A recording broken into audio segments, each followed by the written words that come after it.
Comunidad, ¿cómo están? Gracias por acompañarnos nuevamente en su canal, escuchando historias de terror y relatos de experiencias paranormales. Seguimos en una cuenta regresiva para llegar a octubre, el mes favorito de esta comunidad y para el que les estamos preparando contenido especial. Mientras tanto, vamos a pasar a la historia de hoy, que en realidad está dividida en 3 episodios, la cual nos hace llegar la familia Sainz desde el estado mexicano de Coahuila. Las 3 historias ocurridas en el mismo lugar en diferentes momentos de tiempo. Esperamos que sean de su agrado. Le agradecemos mucho a la familia la confianza en nosotros y en esta comunidad. Pasamos a las historias de hoy. Estás escuchando Relatos de la Noche.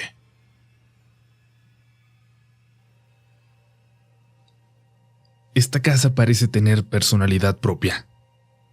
Dice mi mamá que cuando recién se mudaron, hasta parecía que no los quería. Pero lo raro es que no es una casa vieja. De hecho, parece ser que mi familia fue la primera que la habitó. Según sabemos, se construía la primera parte cuando el dueño tuvo un accidente en la capital y murió. Y entonces estuvo así, en obra negra durante años, hasta que uno de los hermanos pudo terminarla y posteriormente venderla. Ahí fue cuando mi padre, que era su conocido, aprovechó la oportunidad. La primera historia al respecto de este lugar la cuenta mi papá, en aquellos tiempos en los que estuvo viniendo él solo a trabajar en los detalles de la casa todas las noches después del trabajo. Todos sus ahorros se habían ido en comprarla, así que solo le quedaba acondicionarla él mismo para poder dejarla lista para que vivieran aquí, para que se vinieran mi mamá y su mamá, mi abuela. Para ese entonces mi abuelita ya casi no podía caminar, y mi mamá estaba embarazada de mi hermano. Tampoco le podía ayudar mucho. Cuenta a mi papá que la casa le parecía sumamente fría, pero se lo atribuía a que estaba vacía, deshabitada. Sin embargo, al mismo tiempo, y por alguna extraña razón, nunca se sintió realmente solo en ella. Una de esas noches se quedó pintando lo que sería el cuarto del bebé, una de las prioridades de mi mamá para poder mudarse. Terminó ya pasada la medianoche, muy cansado. Se recostó un momento y sin darse cuenta se quedó dormido. Empezó a soñar. Se perdió por completo a pesar de que no fue tanto tiempo. El sonido de alguien corriendo por la casa lo despertó y, muy asustado, se levantó pensando que algún intruso se había metido y probablemente se había robado su mochila y sus cosas que estaban en la parte de abajo. Tardó unos segundos en tomar conciencia por completo y pensó que había cerrado todo bien. No había forma de que alguien anduviera dentro sin haber hecho ruido suficiente como para botar la puerta o romper una ventana. Sí, seguramente estaría soñando. Se levantó para ya ir a casa y en eso volvió a escuchar, ahora ya con toda claridad y con seguridad de estar despierto, los mismos pasos pasar corriendo frente a la habitación del bebé para refugiarse en el fondo, en el que sería el cuarto de la abuela. Mi papá dice que no cree en fantasmas, que nunca ha creído, pero no fue a revisar. Salió del lugar y se fue a casa a dormir sin decir nada, sin platicar nada. De hecho, pasarían muchos años y se sumarían muchas experiencias para que él compartiera con nosotros aquella primera experiencia en ese lugar. Ahora quiero contarles lo que me ocurrió a mí. Es lo más reciente, pero creo que es la mejor forma de continuar con esta historia. Y es que hubo un periodo de relativa calma, o al menos eso es lo que yo creía. Pero yo nunca tuve algún tipo de miedo en esa casa hasta que cumplí 7 años. Dice mi mamá que mi hermano se la pasó toda su primera infancia jugando con una niña, con una amiga imaginaria a la que dibujaba y con la que se ponía a platicar en la noche. A mí no me ocurrió nada así. Mi hermano dice que él no se acuerda de nada. Para cuando pasó todo esto, la abuela ya había fallecido. Murió poco después de que yo naciera. Y al tiempo mi hermano se mudó a su habitación y a mí me dieron la de mi hermano, la más pequeña. Recuerdo esa primera noche, la primera noche que le tuve miedo a la oscuridad, a lo que se escondía en ella. El closet de mi cuarto era bastante amplio, tanto que seguía guardando casi toda la ropa vieja de mi hermano y toda la mía, incluidos también nuestros juguetes. Ya tenía tiempo en el que, todas las noches, antes de acostarme, religiosamente cerraba la puerta del closet y ponía un baúl que tenía enfrente. Lo hacía sin saber por qué. Solo empecé a hacerlo. Pero una vez, luego de haber recibido a mis primas todo el día por una visita, me fui a acostar muy cansada, rendida, y no puse el baúl. Cuando me estaba quedando dormida, me despertó el sonido de la puerta al abrirse. Desde la posición en la que estaba, me bastaba con entreabrir los ojos para poder observar con toda claridad el closet. Intenté hacerlo, pero apenas abriéndolos, como si no quisiera que lo que sea que estuviera ahí dentro, lo que sea que acababa de abrir la puerta, se diera cuenta de que me había despertado.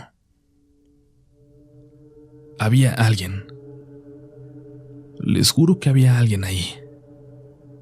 Pero solo podía ver una parte de un vestido como de la altura de la cintura al pecho. Había alguien ahí parada, en la oscuridad. Apreté los ojos entonces y me quedé completamente inmóvil. Pensé que fingir que estaba dormida, que no había visto nada, era más seguro que intentar atravesar frente a ella y salir corriendo al cuarto de mis papás.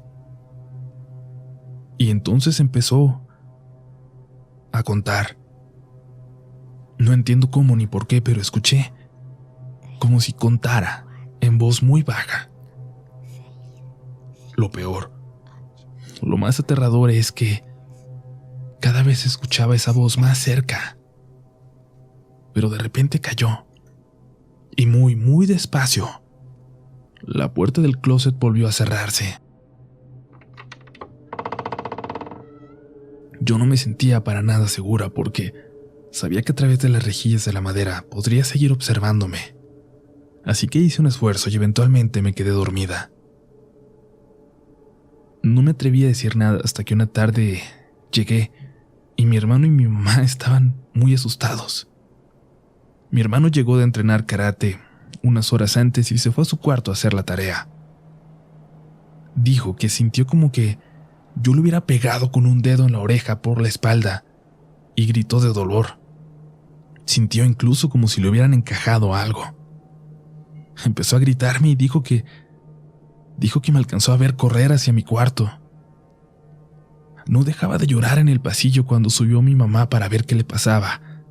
Le dijo lo que yo le había hecho para que entrara al cuarto a regañarme, pero mi mamá le dijo que yo no estaba, que estaba con una amiga de la escuela. Mi mamá revisó el cuarto con mucho miedo y se dio cuenta de que no había nadie. Mi hermano, sin embargo, sí tenía la oreja roja. Fue entonces cuando le platiqué a mi mamá lo que me había pasado a mí. Ella ya tenía mucho tiempo de no haber vivido algo paranormal en esa casa, pero por supuesto que le había ocurrido. Esta es su historia. Cuando recién llegaron a vivir ahí, mi abuela comenzaba a tener problemas de demencia senil. Por eso mi mamá no le hizo mucho caso cuando la abuela le decía, al llegar, todos acompañando a la mudanza, que había una niña que los miraba desde la ventana. Mi mamá quiso ignorarla, además ella no podía ver nada. Pero en cierto momento, la abuela empezó a llorar y no quería entrar a la casa. Se resistía. Decía que se quería regresar a la casa chiquita. Y jamás le gustó, y su salud comenzó a deteriorarse. No le fue bien en esa casa. La debilitó. Dejó de caminar, dejó de hablar. Y al final de sus días, allí estaba mirando al techo todos los días, solo regalando una sonrisa de vez en cuando en sus mejores momentos. sonrisas, eran todo lo que le quedaba. Mi mamá vio a la niña meses después de llegar, cuando ya había nacido mi hermano. Una noche en que su llanto la despertó y fue a preparar un biberón para el bebé. Mientras lo estaba haciendo, notó que dejó de llorar, pero aún así terminó de prepararlo. Subió las escaleras y dio vuelta para entrar a la habitación. Vio a una niña sentada sobre la cuna de mi hermano, con las piernas abiertas, como poniéndose sobre la carita del bebé, como si quisiera hacer del baño en él o algo parecido, pero casi aplastando la carita del niño. Y como si lo hubiera sentido, esa cosa volteó por encima del hombro y los ojos brillantes casi provocan el desmayo de mi madre, que solo alcanzó a gritarle a mi papá, que un segundo después llegó corriendo mientras mi mamá le señalaba el closet. Mi papá lo revisó, pero no había nada. No había absolutamente nada. Mi mamá no podía explicar lo que acababa de ver, pero mi papá le decía que se había levantado dormida y quizás tenían razón para creer que todo había sido un sueño. Y es que mi mamá ni siquiera llevaba el biberón del bebé, que para estas alturas ya no dejaba de llorar. Pasaron meses para que pudiera dejar a mi hermano nuevamente en la cuna. Y luego, con el paso del tiempo, cuando mi hermano creció y empezó a hablar de su amiga, de sus juegos y sus dibujos, mi mamá hizo todo lo posible por convencerse de que era la imaginación del niño, de que no tenía nada que ver con aquel sueño, por llamarlo de alguna manera, que había tenido. Ignoró aquellos dibujos donde él la plasmaba de forma infantil, pero vestida justo como mi madre la había creído ver aquel día. Ya tenía yo 12 años para cuando era conocida por toda la familia esta historia. La aparición de esa niña que de vez en cuando se dejaba ver, que de vez en vez intentaba asustarnos. Pero luego comenzó a despertarme esa voz contando, que parecía salir ya no del closet, sino de debajo de la cama. Al principio, como antes, y no sé si a ustedes les ha pasado y han tenido la misma reacción, pero al principio creí estar soñando. Intentaba convencerme de que estaba soñando, pero luego se fue haciendo cada vez más insistente. Era como si la niña o lo que sea que estuviera allá abajo buscaba despertarme, como si buscara asustarme. Una vez, cuando hice todo el esfuerzo del que era capaz para ignorarla, para intentar quedarme dormida, me despertó con un golpe fuerte en el colchón, como si me hubiera pateado alguien desde debajo de la cama. Y esa noche sí salí corriendo, nada me importó.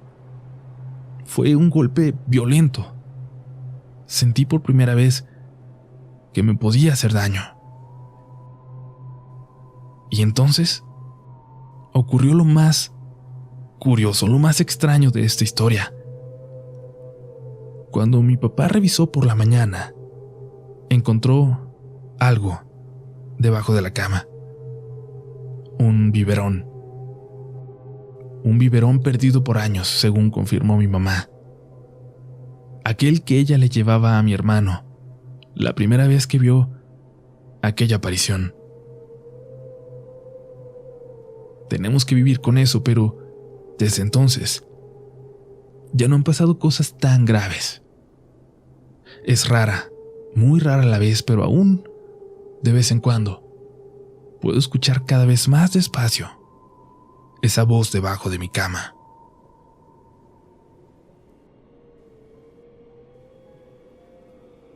Comunidad, esperamos que les haya gustado la historia, que estén pendientes también para lo que viene en octubre y de todos los demás proyectos que tenemos para ustedes.